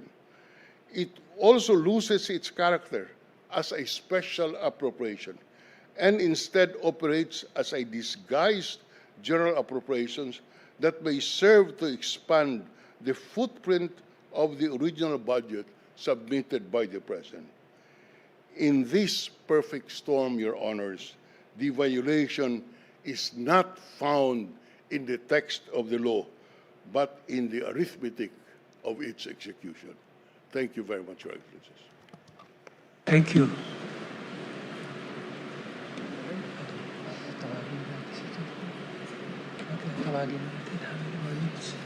Okay. May we call Honorable Benjamin Jokno to make his presentation.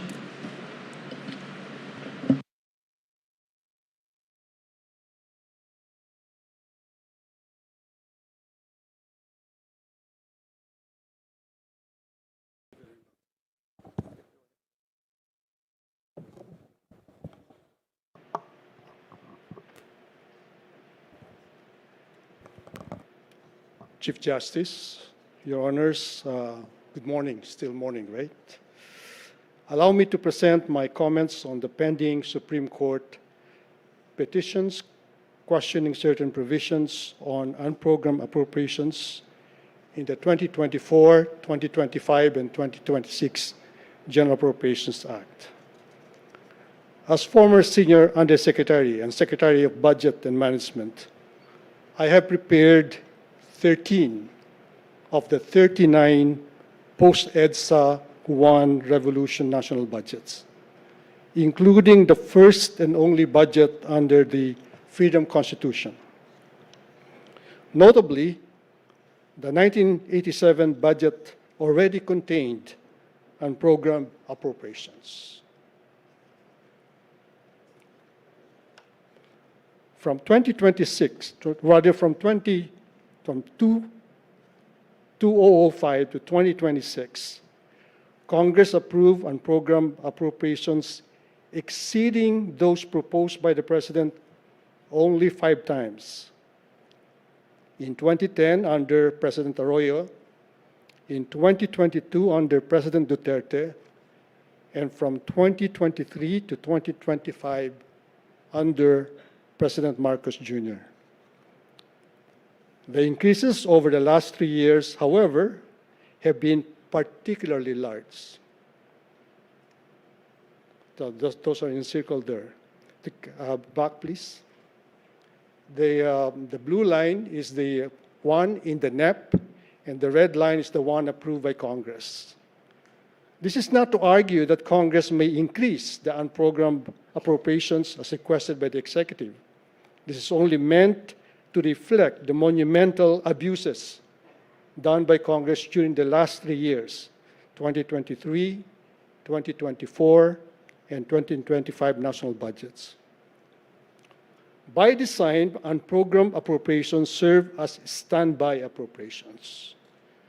The budget planning, preparation, and authorization process is complex and time-consuming.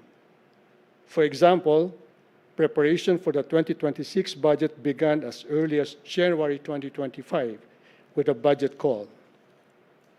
Now, some foreign-assisted projects, which may be seen as the most senior of all budget items since they undergo a series of studies, are considered but not completed or approved a year prior to the start.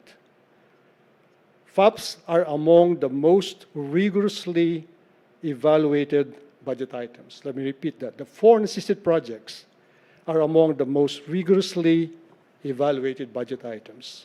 They undergo pre-feasibility study, feasibility studies, detailed engineering, and a review of the internal rate of return threshold by the NEDA Investment Coordination Committee. Now, despite their merit, these projects risk delay due to the constitutional requirement that no money shall be paid out of the Treasury except in pursuance on appropriation made by law. So delays in the implementation are costly, and they result in the payment of commitment fees to multilateral financial institutions. That's why we have standby appropriations for foreign-assisted projects. Now, the national budget is the most consequential piece of legislation enacted by Congress. In a tripartite system of government, the executive branch is generally understood to have a comprehensive view of national priorities, better access to domestic and global data, superior assessment of bureaucratic capacity and revenue potential, and a broader perspective and better appreciation of deficit levels and debt sustainability. Congress, which holds the power of the purse, directly represents the people. No offense meant to our former legislators here, but legislators often have a more localized, particularistic view, focusing on deliverables for their respective constituencies. And so this may be the rationale for the constitutional provision that Congress may not enact a budget larger than what was proposed by the President in the budget of expenditures and sources of financing. Now, let me go directly to the unprogrammed appropriations. The size of the unprogrammed appropriations is driven mainly by the number and the amount of foreign-assisted projects not included in the proposed budget, but likely to become effective during the forthcoming fiscal year. It also depends on the likelihood that actual revenues will exceed projections in the BSF. Historically, deviations between projected and actual revenues have ranged from negative, in other words, we have actually under-collected rather than over-collected, 19.2%. That happened during the COVID years, understandably, to 10.6% in 2021. There is a wide variation in unprogrammed appropriations as a share of the total budget across administrations. It was highest under President Marcos Jr. at 9%, and lowest under President Duterte at 3.9%. Finally, on whether Congress validly increased or earmarked funds for the Road Users Fund by reallocating items in the 2025 General Appropriations Act. The Department of Public Works, full disclosure, I worked for the abolition of the Road Users Board. It was a good law, but the way it was implemented was anomalous during the GMA years. So I moved for the abolition of the Road Users Fund, board rather, but the fund remains. And so under the current system, the Department of Public Works and Highways alone determines the available road users fund for the fiscal year, the required expenditures for road maintenance, and that, of course, depends on a formula, the length of the existing roads, the need for maintenance every 5 years for good roads, and maybe annual for the poor roads, and of course also the operational capacity of the DPWH.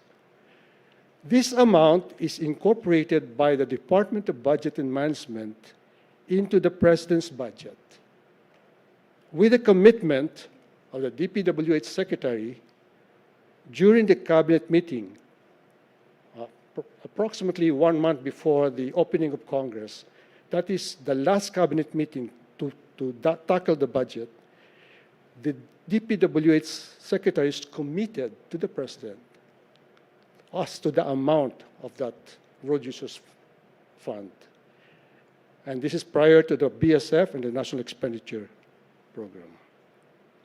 Given this process, the basis for increasing allocations beyond what was proposed by the executive is unclear.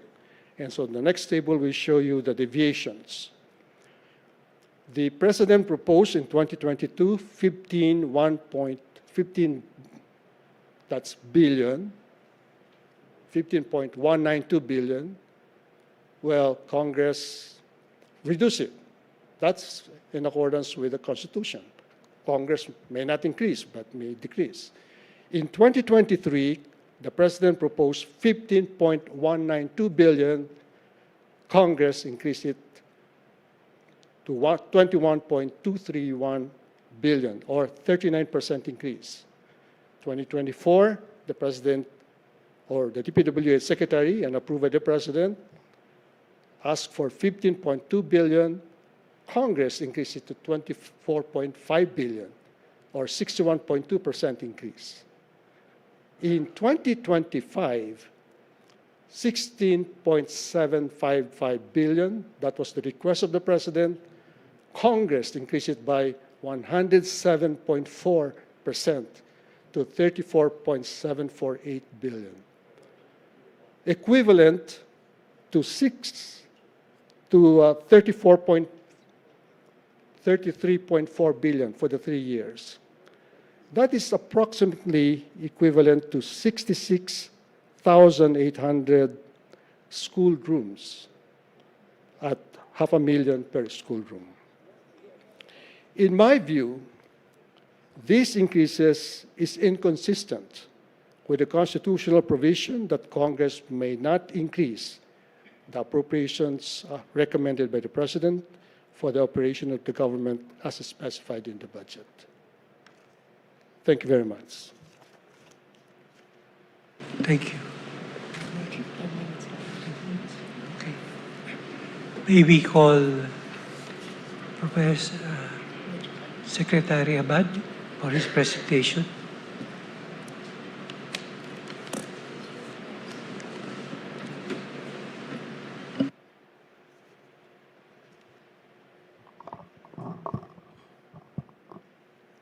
The Honorable Chief Justice, Senior Associate Justice, Associate Justices, good morning.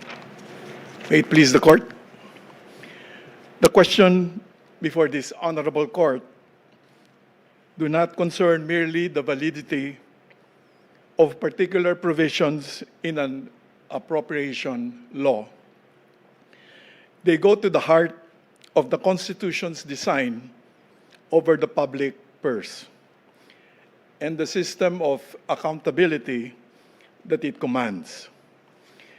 The 1987 Constitution, at its core, is an accountability constitution. It structures the national budget not simply to allocate resources, but to ensure that public funds are raised, authorized, and spent under conditions of transparency, discipline, and institutional control. At the center of that structure is a fundamental requirement that the national budget must be a financed fiscal program.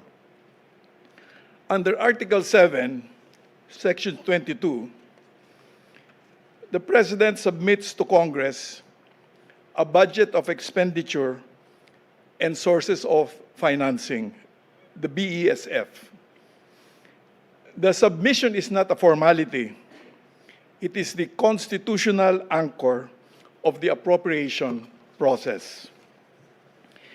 It reflects a basic but indispensable principle that expenditures must correspond to identified and available sources of financing. This structure is reinforced by a further constitutional restraint, the budget ceiling. Congress may not increase total appropriations beyond what the President has proposed.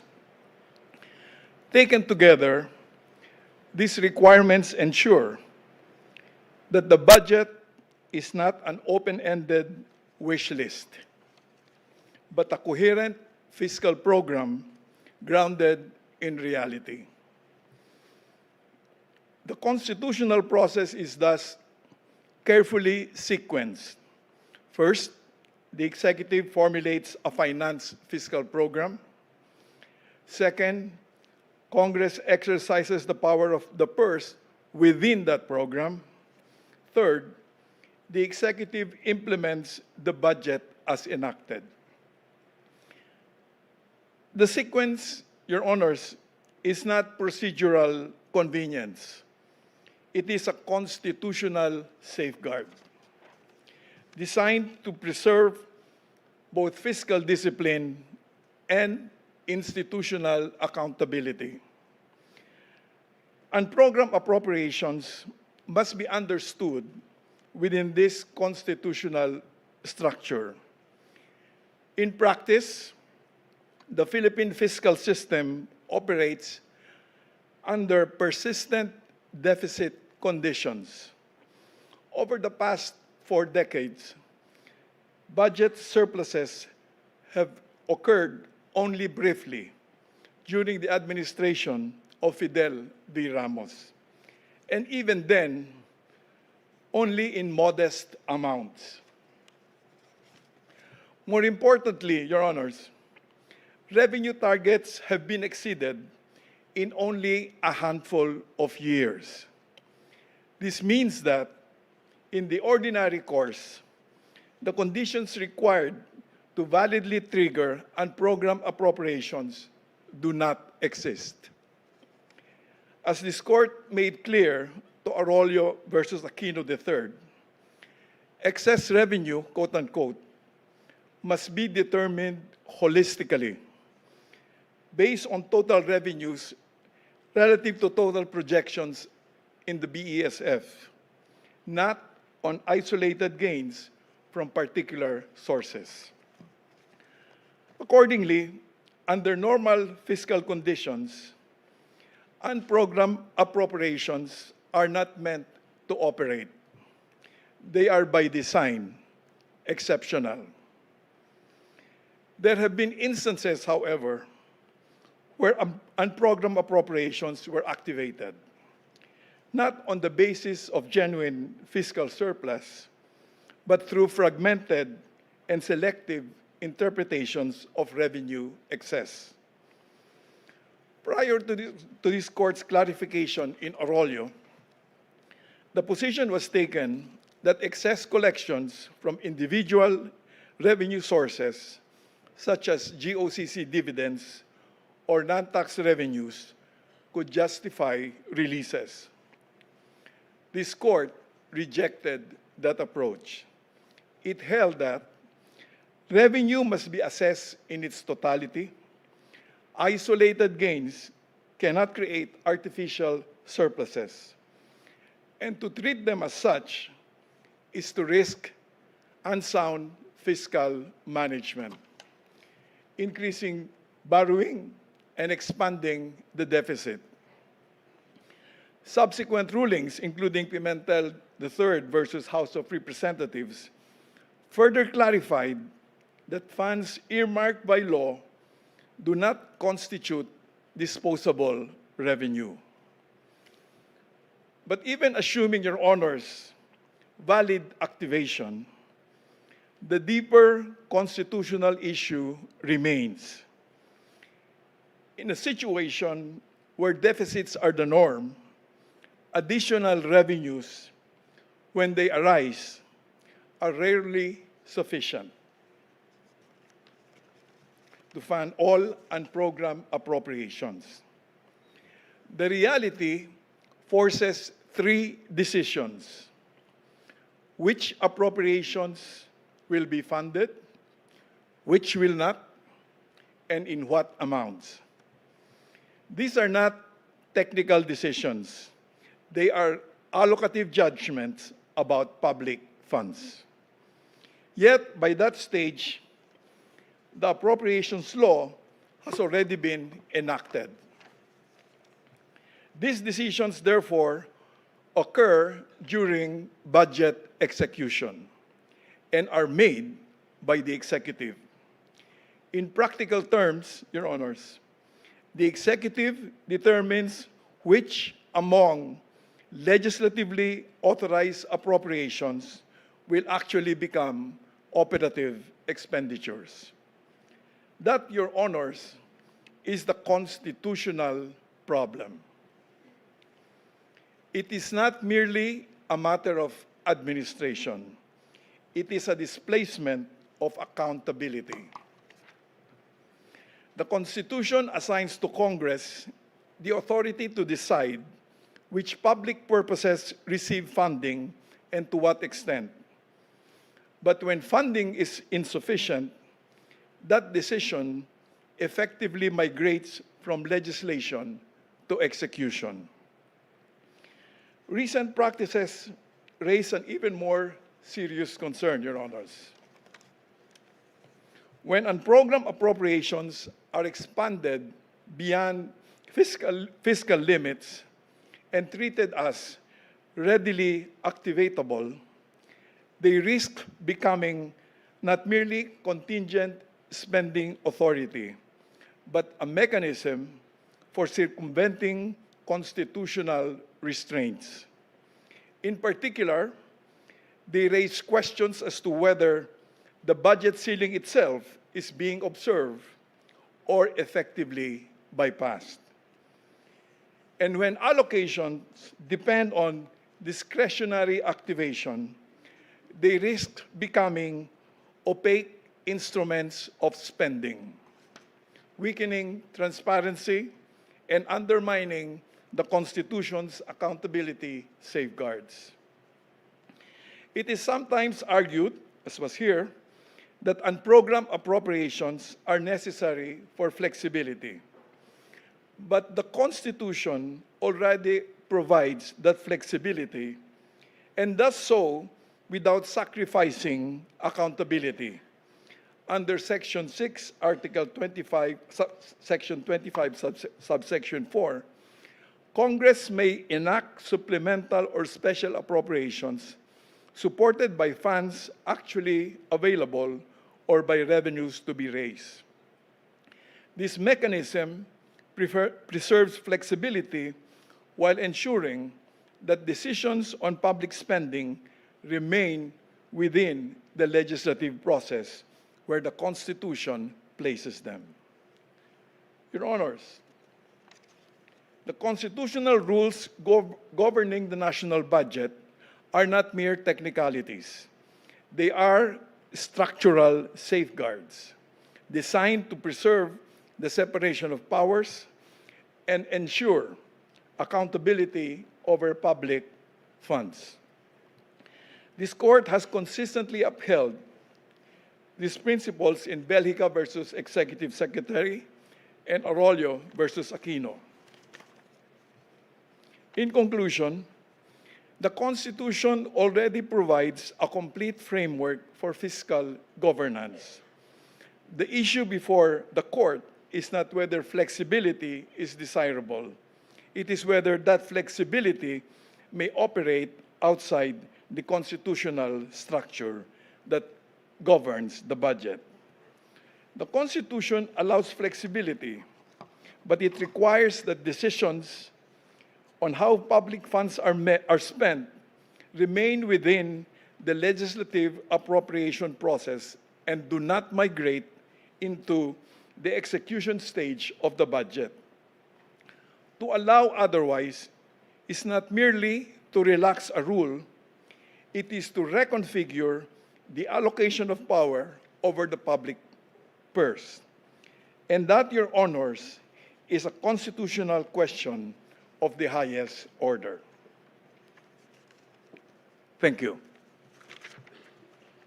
Thank you, Secretary Abad. Considering it's 5 minutes after 12, the session is suspended to resume at 1:30.